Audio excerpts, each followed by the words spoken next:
Hello नमस्कार दोस्तों, आप सभी का स्वागत है आपके अपने YouTube channel GK by Amit में। आज हम इस वीडियो में इलेक्ट्रिशियन थ्योरी के 100 मोस्ट इंपोर्टेंट क्वेश्चन करेंगे जो पीजीसीएल, हरियाणा एएलएम, एससीजीएसओ और कोई भी टेक्निकल एग्जाम हो उसके लिए बहुत ही महत्वपूर्ण रहेंगे। तो चलो अपनी क्लास की शुरुआत करते हैं। क्वेश्चन नंबर फर्स्ट, वह पदार्थ जिसका आकार व आयतन निश्चित नहीं होता। तो कौन से पदार्थ का आकार व आयतन निश्चित नहीं होता? तो गैस पदार्थ का आकार व आयतन निश्चित नहीं होता। क्वेश्चन नंबर सेकंड, कौन सी धातु द्रव अवस्था में पाई जाती है? तो द्रव अवस्था में कौन सी धातु पाई जाती है? तो द्रव अवस्था में पारा धातु पाई जाती है। कौन सी धातु पाई जाती है द्रव अवस्था में? पारा धातु। क्वेश्चन नंबर तीन, विद्युत धारा की चाल कितनी होती है? तो विद्युत धारा की चाल कितनी होती है? 3 गुणा 10 की शक्ति 8 मीटर पर सेकंड होती है। कितनी होती है? 3 गुणा 10 की शक्ति 8 मीटर पर सेकंड होती है।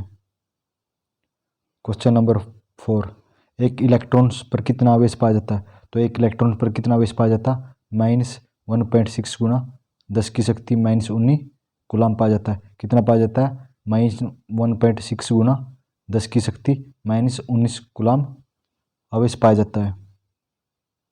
क्वेश्चन नंबर 5, कौन सी वैद्युतिक पदार्थ में फ्री इलेक्ट्रॉन की संख्या नगण्य अथवा नहीं पाई जाती है? तो कौन सी वैद्युतिक पदार्थ में फ्री इलेक्ट्रॉन की संख्या नगण्य व नहीं पाई जाती? तो किसमें नहीं पाई जाती है? तो अचालक व कुचालक में नहीं पाई जाती। किसमें? अचालक व कुचालक में नहीं पाई जाती।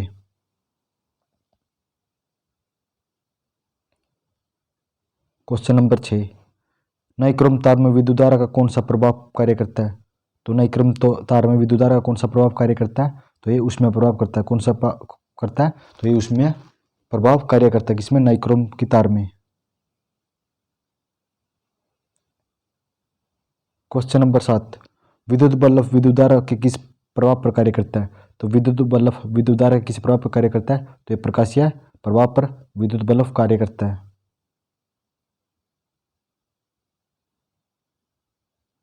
क्वेश्चन नंबर 8, विद्युत मोटर विद्युत धारा के किस प्रभाव पर कार्य करती है? तो विद्युत मोटर किस प्रभाव पर कार्य करती है?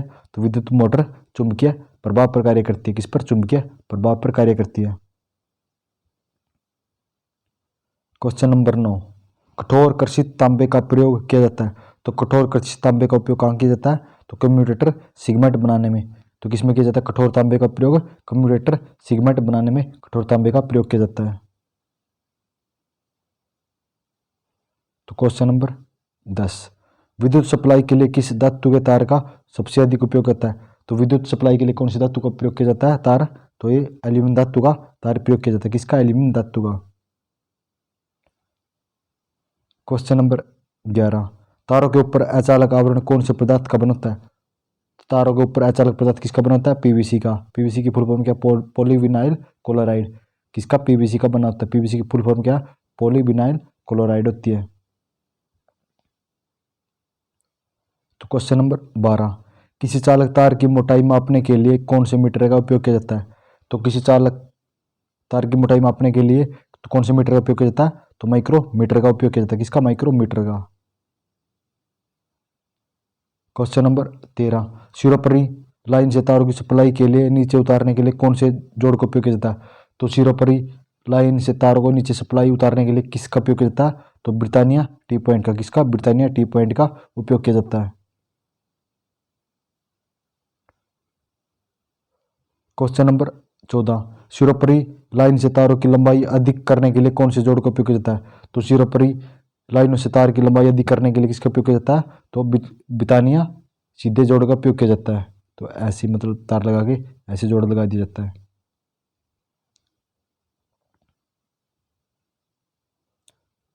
क्वेश्चन नंबर 15, सोल्डरिंग के समय तारों के जोड़ से ऑक्साइड की परत हटाने के लिए प्रयुक्त पदार्थ है। तो सोल्डरिंग के समय तारों के जोड़ से ऑक्साइड की परत हटाने के लिए प्रयुक्त पदार्थ कौन सा है? तो ये फ्लक्स है। कौन सा? फ्लक्स होता है। क्वेश्चन नंबर 16, किसी केबल का इंसुलेशन प्रतिरोध मापने के लिए कौन से मीटर का उपयोग किया जाता है? तो किसी केबल का इंसुलेशन प्रतिरोध मापने के लिए किसका उपयोग किया जाता है? तो मैगर मीटर का। किसका किया जाता है? ये क्या है? मैगर का उपयोग किया जाता है। Question number 17, low voltage cable की वोल्टेज अक्षमता कितनी होती है? तो लो वोल्टेज केबल वोल्टेज की क्षमता कितनी होती है? 250 वोल्ट। कितनी? 250 वोल्ट होती है।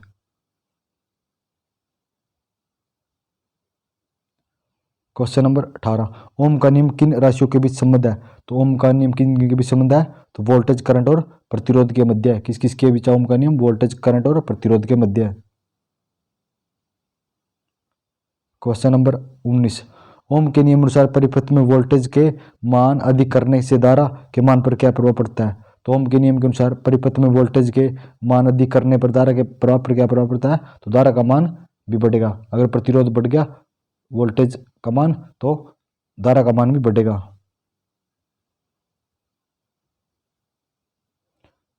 क्वेश्चन नंबर 20, किसी चालक तार की लंबाई अधिक करने से प्रतिरोध पर क्या प्रभाव पड़ता है? तो किसी चालक तार की लंबाई अधिक करने पर प्रतिरोध भी बढ़ेगा। क्या होगा? प्रतिरोध भी बढ़ जाएगा।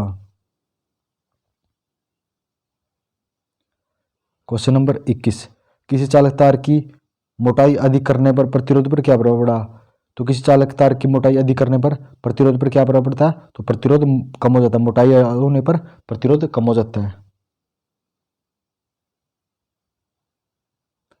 क्वेश्चन नंबर 22, किसी अर्धचालक पदार्थ का तापमान अधिक करने पर प्रतिरोध पर क्या प्रभाव पड़ता है? तो किसी अर्धचालक पदार्थ का तापमान अधिक करने पर प्रतिरोध पर क्या प्रभाव पड़ता है? तो प्रतिरोध कम हो जाता है। क्या हो जाता है? प्रतिरोध कम हो जाता है। Question number 23, wheat stone bridge मापता है। तो व्हीट स्टोन ब्रिज क्या मापता है? तो अज्ञात प्रतिरोध मापता है। क्या मापता है? अज्ञात प्रतिरोध। क्वेश्चन नंबर 24, कौन से सर्किट से सभी प्रतिरोध का मान आपस में जुड़ता है? तो कौन से सर्किट से सभी प्रतिरोध का मान आपस में जुड़ता है? तो सीरीज सर्किट में। किसमें? सीरीज सर्किट में। तो सीरीज ऐसे लगाए जाते हैं प्रतिरोध सब।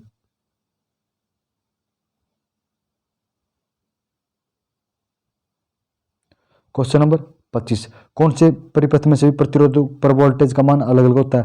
तो वोल्टेज का मान अलग अलग किस पे होता है? श्रेणी में। तो श्रेणी में कैसे लगाए जाते हैं? तो श्रेणी वाले ऐसे ऐसे लगाए जाते हैं। तो इनमें सभी में अलग अलग होता है।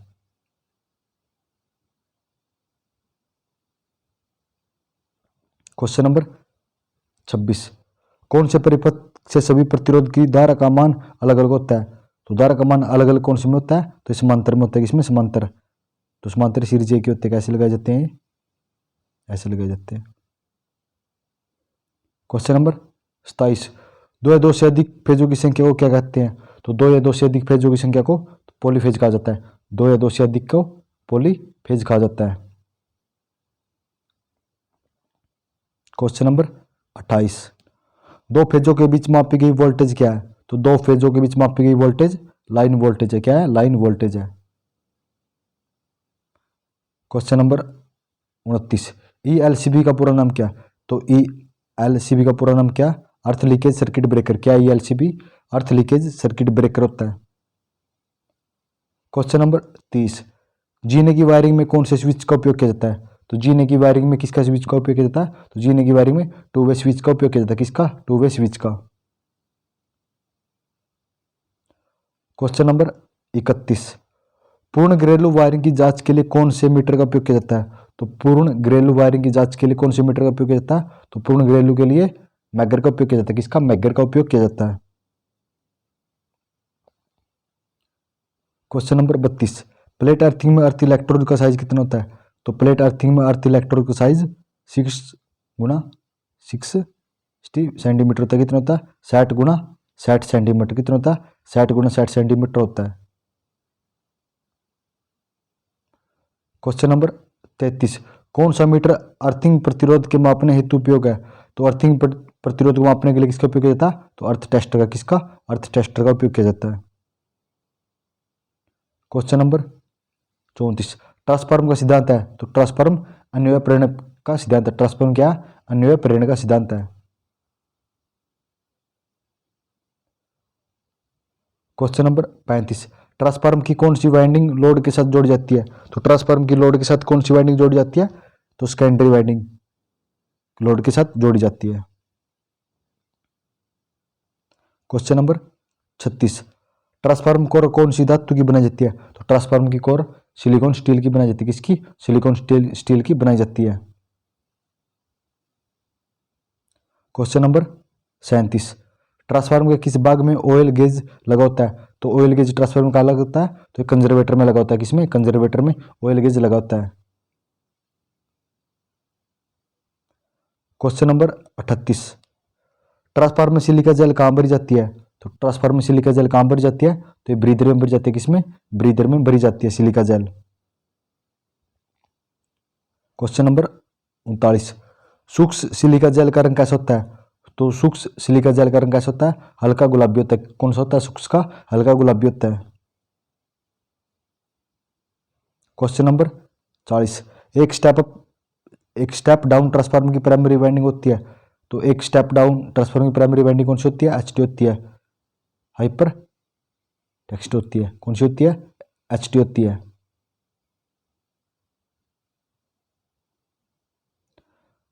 33 के और 11 के ट्रांसफार्मर में किसकी सेकेंडरी वाइंडिंग की वोल्टेज अधिक होती है, तो सॉरी 33 केवी और 11 केवी ट्रांसफार्मर में किस सेकेंडरी वाइंडिंग की का वोल्टेज कितना होगा, तो 33 और 11 कितना होगा, तो ये 11 वोल्ट होगा, किलो वोल्ट होगा, कितना होगा, 11 kilo volt. Question number 42, transformer की कौन सी हानि का मान लोड में परिवर्तन से परिवर्तित नहीं होता, तो ट्रांसफार्मर की कौन सी हानि का लोड से परिवर्तन होने से कोई परिवर्तन नहीं होता, तो लो हानि से नहीं होता। क्वेश्चन नंबर 43, एक ऑटो ट्रांसफार्मर किस सिद्धांत पर कार्य करता है, तो एक ऑटो ट्रांसफार्मर किस सिद्धांत पर कार्य करता है, तो सब प्रेरणक के सिद्धांत पर ऑटो ट्रांसफार्मर कार्य करता है। Question number 44, click on tester में कौन सा ट्रांसफार्मर उपयोग किया जाता है, तो क्लिक ऑन में करंट ट्रांसफार्मर का उपयोग किया जाता है। क्वेश्चन नंबर 45, सीटी ट्रांसफार्मर का पूरा नाम क्या है, तो सीटी का पूरा नाम क्या, ये करंट ट्रांसफार्मर होता है। Question number 46, three phase transformer के कौन से कनेक्शन से न्यूट्रल प्राप्त किया जाता है, तो थ्री फेज ट्रांसफार्मर से न्यूट्रल कौन से किया जाता है, तो स्टार कनेक्शन से, किससे, स्टार कनेक्शन से लिया जाता है। मोस्ट इंपोर्टेंट क्वेश्चन है कि थ्री फेज ट्रांसफार्मर में न्यूट्रल कहाँ से लिया जाता है, स्टार कनेक्शन से लिया जाता है। क्वेश्चन नंबर 47, ट्रांसफार्मर की रेटिंग होती है, तो ट्रांसफार्मर की रेटिंग कौन सी होती है, KVA, kilo volt ampere, kilo watt ampere होती है। क्वेश्चन नंबर 48, ट्रांसफार्मर की प्राइमरी वाइंडिंग में कौन सा चुंबकीय क्षेत्र होता है, तो ट्रांसफार्मर की प्राइमरी वाइंडिंग में प्रत्यावर्ती चुंबकीय क्षेत्र होता है। क्वेश्चन नंबर 49, भूमिगत ट्रांसफार्मर में कौन सा ऑयल भरा जाता है, तो भूमिगत ट्रांसफार्मर में कौन सा ऑयल भरा जाता है, तो सिंथेटिक ऑयल भरा जाता है। क्वेश्चन नंबर 50, वोल्टेज के आधार पर ट्रांसफार्मर कितने प्रकार का होता है, तो वोल्टेज के आधार पर ट्रांसफार्मर दो प्रकार का होता है। कौन सा, स्टेप अप और स्टेप डाउन। कौन कौन सा होता है, स्टेप अप और स्टेप डाउन। तो हमारे 50 क्वेश्चन कंप्लीट हो चुके हैं, तो आप सभी कमेंट कर बताना कि आपको ये 50 क्वेश्चन कैसे लगे। तो चलो अब 51 नंबर क्वेश्चन की शुरुआत करते हैं। ट्रांसफार्मर का कौन सा भाग चुंबकीय क्षेत्र बल रेखा को रास्ता प्रदान करता है, तो ट्रांसफार्मर का कौन सा भाग चुंबकीय बल रेखा को रास्ता प्रदान करता है, तो ये कोर करता है। कौन सा, कोर। क्वेश्चन नंबर 52, किस प्रकार के ट्रांसफार्मर में चुंबकीय फ्लक्स के बहने के दो रास्ते होते हैं, तो किस प्रकार के ट्रांसफार्मर में चुंबकीय फ्लक्स के बहने के दो रास्ते होते हैं, तो दो रास्ते कौन से ट्रांसफार्मर में होते हैं, तो ये सेल टाइप ट्रांसफार्मर में दो रास्ते होते हैं चुंबकीय फ्लक्स के बहने के। क्वेश्चन नंबर 53, कौन से ट्रांसफार्मर में एक ही वाइंडिंग प्राइमरी और सेकेंडरी का कार्य करती है, तो कौन से वाइंडिंग में एक ही वाइंडिंग प्राइमरी और सेकेंडरी का काम करती है, तो कौन सी करते हैं, तो ये ऑटो ट्रांसफार्मर में काम करती है। क्वेश्चन नंबर 54, ट्रांसफार्मर की बकलोज रिले आधारित है, तो बकलोज रिले किस पर आधारित है, तो ये गैस आधारित होती है ट्रांसफार्मर में। क्वेश्चन नंबर 55, कौन से मीटर का सदैव श्रेणी क्रम में जोड़ा जाता है, तो कौन से मीटर को सदैव श्रेणी क्रम में कौन से मीटर को जोड़ा जाता है हमेशा, तो एमीटर को हमेशा श्रेणी क्रम में जोड़ा जाता है। किसे, एमीटर को। ये मोस्ट इंपोर्टेंट क्वेश्चन है कि एमीटर को कहाँ जोड़ा जाता है, एमीटर को हमेशा श्रेणी क्रम में जोड़ा जाता है। क्वेश्चन नंबर 56, पाइप अर्थिंग में अर्थ इलेक्ट्रोड का साइज कितना होता है, तो पाइप अर्थिंग में अर्थ इलेक्ट्रोड का साइज, तो ये 38 mm होता है। तो कितना होता है पाइप अर्थिंग में अर्थ इलेक्ट्रोड का साइज, तो 38 mm होता है अर्थ इलेक्ट्रोड का साइज। क्वेश्चन नंबर 57, केसिंग केपिंग में कौन सा पदार्थ की बनी होती है? तो केसिंग केपिंग किसकी बनी होती है? पीवीसी की। पीवीसी फुल फॉर्म क्या? पॉली विनाइल क्लोराइड होती है। तो केसिंग केपिंग किसकी बनी होती है? पीवीसी की। पीवीसी की फुल फॉर्म क्या होती है? पॉली विनाइल क्लोराइड होती है। क्वेश्चन नंबर 58, विद्युत बल्ब का फिलामेंट किस धातु का बना होता है? तो विद्युत बल्ब का फिलामेंट कौन सी धातु का बना होता है? तो ये टंगस्टन का बना होता है। तो टंगस्टन का क्या बना होता है? विद्युत बल्ब का फिलामेंट टंगस्टन का बना होता है। Question number 59, sodium vapour lamp विद्युत धारा के किस प्रभाव पर कार्य करता है? तो सोडियम वेपर लैंप विद्युत धारा के किस प्रभाव पर कार्य करता है? तो गैस आयनीकरण प्रभाव पर कार्य करता है। तो किस पर करता है सोडियम वेपर? तो ये गैस आयनीकरण प्रभाव पर कार्य करता है। क्वेश्चन नंबर 60, विद्युत धारा के किरण का प्रभाव का उदाहरण है? तो विद्युत धारा के किरण प्रभाव का उदाहरण क्या? तो एक्सरे होता है। कौन सा होता है? एक्सरे होता है। क्वेश्चन नंबर 61, विद्युत धारा की इकाई है? तो विद्युत धारा की इकाई क्या होती है? एम्पियर विद्युत धारा की इकाई होती है। कौन सी होती है? एम्पियर विद्युत धारा की इकाई होती है। क्वेश्चन नंबर 62, कौन सा सर्किट वोल्टेज ड्रॉप सर्किट है? तो सर्किट वोल्टेज ड्रॉप सर्किट कौन सा होता है? तो series circuit voltage drop circuit होता है। क्वेश्चन नंबर 63, ओम का नियम कौन सी सप्लाई पर लागू होता है? तो ओम का नियम केवल डीसी सप्लाई पर लागू होता है। किस पर होता है? डीसी सप्लाई पर हमेशा ओम का नियम लागू होता है। क्वेश्चन नंबर 64, इलेक्ट्रॉन कहाँ पाए जाते हैं? तो इलेक्ट्रॉन कहाँ पाए जाते हैं? परमाणु की बाहरी कक्ष में। तो परमाणु के बाहरी कक्ष में ऐसे तो है ये परमाणु, तो यहाँ पर प्रोटॉन और इलेक्ट्रॉन होते हैं, प्रोटॉन और न्यूट्रॉन, लेकिन इलेक्ट्रॉन बाहर मिलते हैं। इलेक्ट्रॉन कहाँ मिलते हैं? बाहर मिलते हैं। क्वेश्चन नंबर 65, सबसे अच्छा चालक पदार्थ है? तो सबसे अच्छा चालक पदार्थ कौन सा होता है? तो चांदी होता है। कौन सा होता है? चांदी होता है। क्वेश्चन नंबर 67, रबड़ कौन सा पदार्थ है? तो रबड़ कौन सा पदार्थ है? तो रबड़ एक अचालक है। क्या है रबड़? रबड़ एक अचालक है।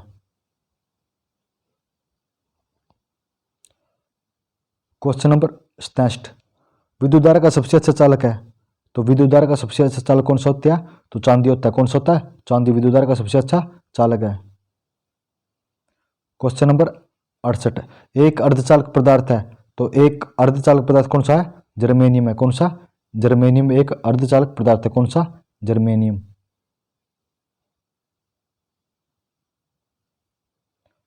क्वेश्चन नंबर 69, BIS का पूरा नाम क्या है? तो BIS का पूरा नाम क्या है? ये मोस्ट इंपोर्टेंट है।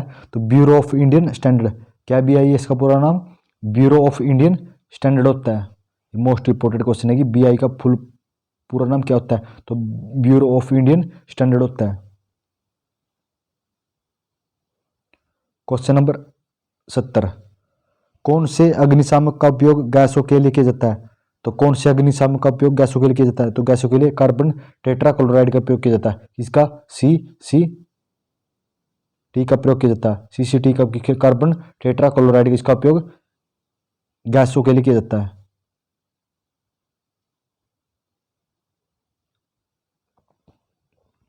क्वेश्चन नंबर 71, किस प्रकार के अग्निशामक हैलोन अग्निशामक है? तो हैलोन कौन सा है? तो हैलोन गैस प्रकार का होता है। कौन सा? गैस प्रकार का हैलोन होता है।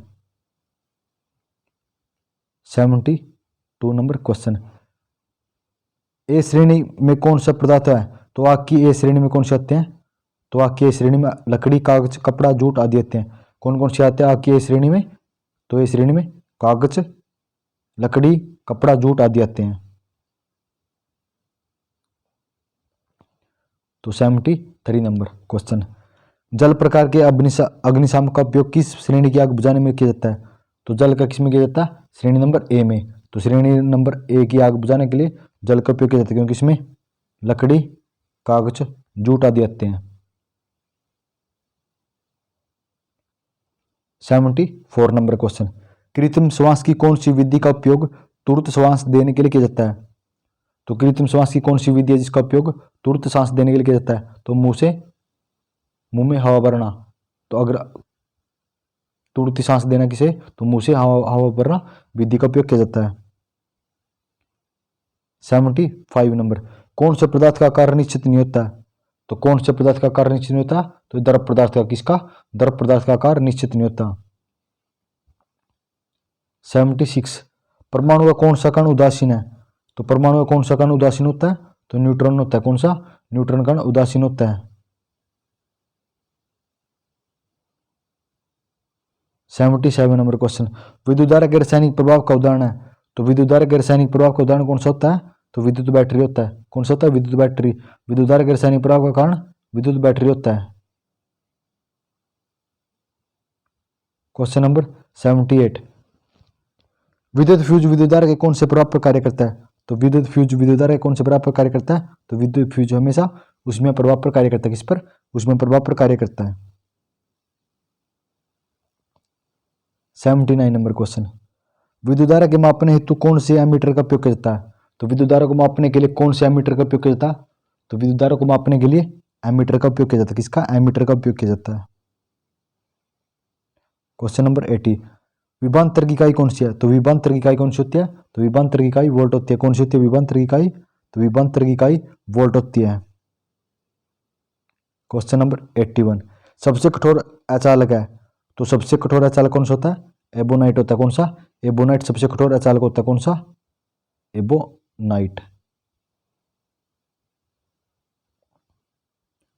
क्वेश्चन नंबर 82, कौन से वैद्युतिक उपकरण का माइक का उपयोग किया जाता है? तो माइक का उपयोग किसमें किया जाता है? विद्युत इस्त्री में। किसमें?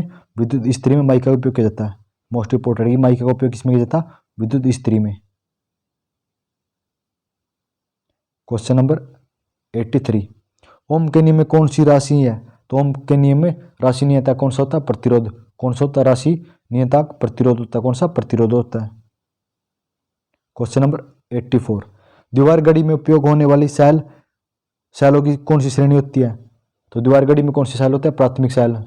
कौन से होते हैं? प्राथमिक सेल होते हैं।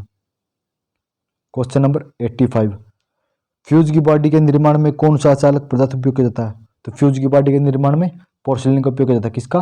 पोर्सिलिन का उपयोग किया जाता है फ्यूज की बॉडी में। क्वेश्चन नंबर 86, प्लेट अर्थिंग करते समय भूमि के अंदर अर्थिंग प्लेट को किस अवस्था में रखा जाता है? तो प्लेट अर्थिंग करते समय भूमि के अंदर प्लेट अर्थिंग को किस अवस्था में रखा जाता है? इसे वर्टिकल या ऊर्ध्वाधर अवस्था में रखा जाता है। क्वेश्चन नंबर 87, हाइड्रोमीटर के प्लॉट में अपेक्षित गंतव्य मापने के लिए किस पदार्थ का उपयोग किया जाता है? तो हाइड्रोमीटर के प्लॉट में अपेक्षित गंतव्य को मापने के लिए किस पदार्थ का उपयोग किया जाता है? सॉरी, पदार्थ को भरा जाता है। तो ये लेड को भरा जाता है। किसको भरा जाता है? लेड को भरा जाता है। क्वेश्चन नंबर 88, श्रेणी क्रम से जुड़े एमीटर का उपयोग किसके लिए किया जाता है? तो श्रेणी क्रम से जुड़े एमीटर का उपयोग सर्किट की करंट मापने के लिए किया जाता है। किसका? सर्किट की करंट मापने के लिए किया जाता है। क्वेश्चन नंबर 89, ट्रांसफार्मर से उत्पन्न होने वाली गुंजन की ध्वनि को कौन से दोष का नाम दिया जाता है? तो ट्रांसफार्मर से उत्पन्न होने वाली गुंजन की ध्वनि को हम्पिंग लॉस कहते हैं। यहाँ पर हम्पिंग आएगा, हम्पिंग आएगा यहाँ पर, हम्पिंग लॉस या हम्पिंग दोष कहा जाता है। क्वेश्चन नंबर 90, एक पंखा सेल्फ स्टार्ट कैसे हो जाता है? तो एक पंखा सेल्फ स्टार्ट कैसे हो जाता है? तो पंखे में लगे कैपेसिटर के कारण। किसके कारण? पंखे में लगे कैपेसिटर के कारण पंखा सेल्फ स्टार्ट हो जाता है। 91, विद्युत केतली को गर्म करने के लिए उसमें कौन सा वैद्युतिक उपकरण का उपयोग किया जाता है? तो विद्युत केतली को गर्म करने के लिए उसमें इमर्शन रोड या हीटर का उपयोग किया जाता है। किसका? इमर्शन रोड या हीटर का उपयोग विद्युत केतली में किया जाता है। क्वेश्चन नंबर 92, क्या होगा यदि टंगस्टन फिलामेंट वाले बल्ब से कांच का गोल हटाकर सप्लाई से जोड़ा जाए? तो क्या होगा यदि टंगस्टन फिलामेंट वाले बल्ब से कांच के गोल को हटाकर सप्लाई से जोड़ा जाए? तो क्या हो जाएगा?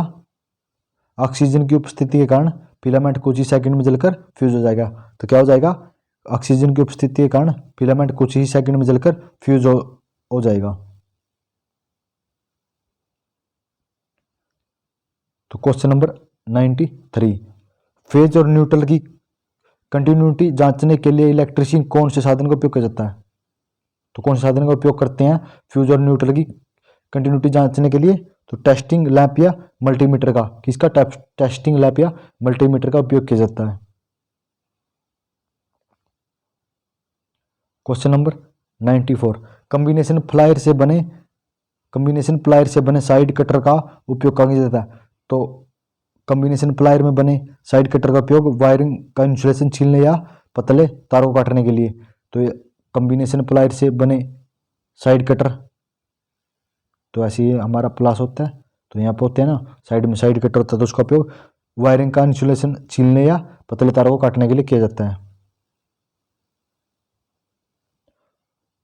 95 नंबर, एमसीबी क्या प्रतिक्रिया करेगी जब फेज और अर्थ वायर आपस में टच हो जाए। तो एमसीबी क्या प्रतिक्रिया करेगी जब फेज और अर्थ वायर आपस में टच हो जाए। तो एमसीबी ट्रिप हो जाएगी, क्या हो जाएगी, एमसीबी ट्रिप हो जाएगी।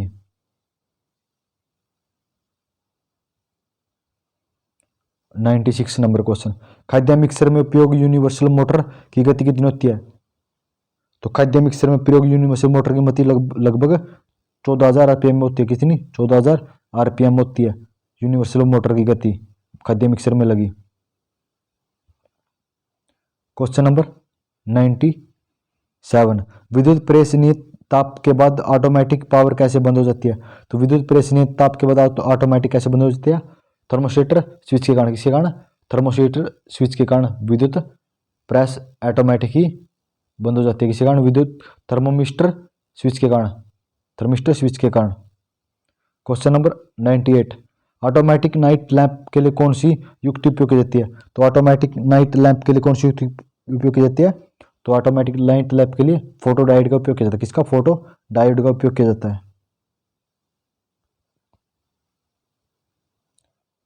Question number 99, neon phase tester से फेज की उपस्थिति जांच करने के समय हमें विद्युत झटके क्यों नहीं लगते। तो नियॉन फेज टेस्टर से फेज की उपस्थिति जांचते समय हमें विद्युत झटके क्यों नहीं लगते। तो इसके कारण क्या है, टेस्टर से 1-2 किलो ओम से अधिक का रेजिस्टेंस श्रेणीक्रम का उपयोग किया जाता है। तो हमें झटका क्यों नहीं लगता, टेस्टर में 1-2 किलो ओम से अधिक का रेजिस्टेंस श्रेणीक्रम का उपयोग किया जाता है, तो इसके कारण हमें झटका नहीं लगता। क्वेश्चन नंबर 100, पावर प्लग का उपयोग कहाँ किया जाता है। तो पावर प्लग का उपयोग कहाँ किया जाता है, मशीन और उपकरणों को सप्लाई से जोड़ने के लिए। तो पावर प्लग का उपयोग कहाँ जाता है, मशीन और उपकरणों को सप्लाई से जोड़ने के लिए। तो धन्यवाद दोस्तों, आप सभी कमेंट करके बताने कि आपको क्वेश्चन कैसे लगे। अगर आपने इस क्लास की पीडीएफ चाहिए तो GK by Amit Telegram channel join कर लो, और आप सभी ना कमेंट करके बताने कि आपको ये क्लास कैसी लगी।